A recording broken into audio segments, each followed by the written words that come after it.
Warahmatullahi wabarakatuh. Salam sejahtera, Om Swastiastu, Namo Buddhaya, salam kebajikan. Teman-teman sekalian, pada sore hari kita di Pangkalan Udara Halim Perdana Kusuma menyampaikan update terakhir mengenai informasi terkait dengan kecelakaan pesawat Super Tucano di Lanut Abdurrahman Saleh, Malang. Kemarin kita tahu bahwa pada pukul 11.18 terjadi musibah, yaitu dua pesawat Super Tucano dari Skadron Udara 21 Malang mengalami kecelakaan di lereng Gunung Bromo. Saya ulangi sekali lagi bahwa mereka, pesawat ini dalam kondisi baik, penerbangnya baik. Ini open flight dari 4 pesawat dengan 8 orang kru di dalamnya. Mereka semua menjalankan semua prosedur dengan baik, pre-take-off, pre-start engine baik. Kemudian take off pada pukul 10.51 waktu Indonesia Barat. Pada pukul 11.18 mereka mengalami lost contact yang terjadi, faktanya itu. Saya bisa jelaskan bahwa mereka terbang formasi. Take off satu persatu, setelah naik ke atas mereka bergabung menjadi satu kesatuan pesawat yang formasi. Formasi itu dekat sekali. Pada saat mereka climbing, mereka masuk ke awan, in out, artinya awannya itu tipis-tipis saja. Namun selain juga awan itu tiba-tiba menebal dengan pekat sehingga bahkan pesawat yang dekat saja yang jaraknya hanya sekitar mungkin 30 meter itu tidak kelihatan karena sangat tebal, dan para penerbang mengatakan blind atau kalau bahasa Indonesia buta, nggak lihat. Itu adalah prosedur, dan prosedur ini yang menyelamatkan dua pesawat. Pada saat mereka katakan blind, maka secara otomatis sesuai prosedur, pesawat-pesawat saling menjauhkan diri. Pada saat mereka menjauhkan diri, terdengar suara LT, atau mesin locator transmitter, berarti ada sesuatu terjadi pada satu pesawat. Sejurus kemudian, saya tidak tahu berapa lama, baru ada suara lagi, LT lagi yang kedua. Tapi dua pesawat selamat karena melaksanakan prosedur melepaskan diri dari formasi setelah masuknya awan yang tebal itu. Nah, itu kejadiannya. Dan ini terekam semua di dalam FDR, flight data recorder, yang sebetulnya namanya bukan flight data recorder karena ada istilah lain, tapi saya tidak cukup paham untuk istilahnya lebih teknis gitu. Kemudian kita juga mendapat informasi dari rekan-rekan aparat teritorial di daerah setempat, serta dari masyarakat dan dari pecinta alam yang betul memang hubungannya erat dengan Pangkalan Udara. Dan ini kita gerakkan pasukan untuk gerak ke sana, dan kemudian helikopter juga. Saya helikopter tidak bisa mendarat karena cuacanya memang buruk dan tebal. Keunikan daripada cuaca ini adalah kabut itu sebetulnya adalah awan, dan khusus untuk awan di daerah itu memang awan yang tebal.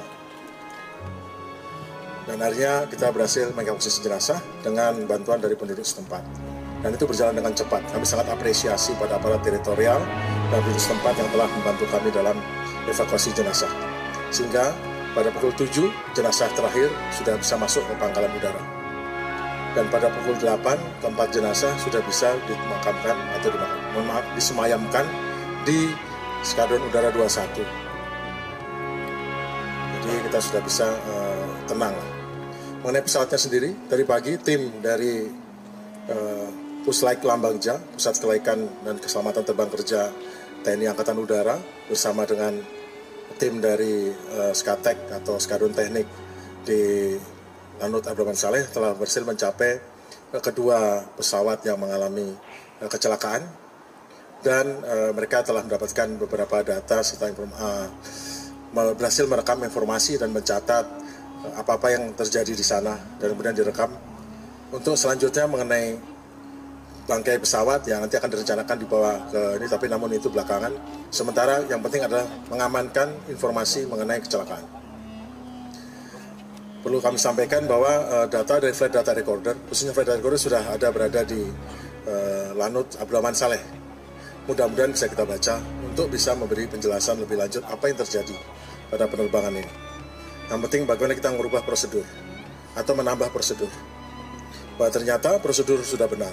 Prosedur mengenai masuk ke dalam blind atau situasi di mana tidak bisa melihat karena cuaca sangat pekat itu ternyata menyelamatkan dua pesawat lainnya. Akhirnya mungkin kita bisa menambah prosedur baru sehingga kalau ada kejadian semacam ini bisa empat-empatnya selamat. Jadi tujuan daripada investigasi adalah memperbaiki prosedur, menambah prosedur, atau mengurangi hal-hal yang tujuannya untuk keselamatan penerbangan dan keselamatan misi. Mengenai pemakaman, tadi sudah dilaksanakan pemakaman di Taman Makam Pahlawan Untung Suropati Malang untuk 3 jenazah dan di Taman Makam Pahlawan Madiun untuk 1 jenazah. 3 jenazah yang dimakamkan di Taman Makam Pahlawan Untung Suropati adalah Marskal Pertama TNI Anumerta Subhan, Marskal Pertama TNI Anumerta Widiono, dan Kolonel Penerbang Anumerta Sandra Gunawan. Semua mendapat kenaikan pangkat luar biasa dari pemerintah atas jasa-jasa yang melebihi tuntutan tugas. Kemudian di Taman Pahlawan di Madiun dimakamkan Letnan Kolonel Penerbang Anumerta Yuda Seta. Dimakamkan di Madiun karena memang keluarganya menghendaki. Pemakaman berjalan dengan aman dan lancar serta hikmat. Untuk inspektur upacara di pemakaman di Malang adalah Pangkops 2. Kemudian untuk inspektur upacara di Taman Makam Pahlawan Madiun adalah Komandan Pangkalan Udara Iswahyudi. Selanjutnya kami akan tetap melanjutkan untuk melakukan penyelidikan mengenai kapan dan bagaimana nanti selanjutnya. Kami akan sampaikan berikutnya, karena ini investigasi baru hari pertama. Nanti akan ada pemberitahuan selanjutnya mengenai bagaimana hasil investigasi sebagai data awal daripada kecelakaan.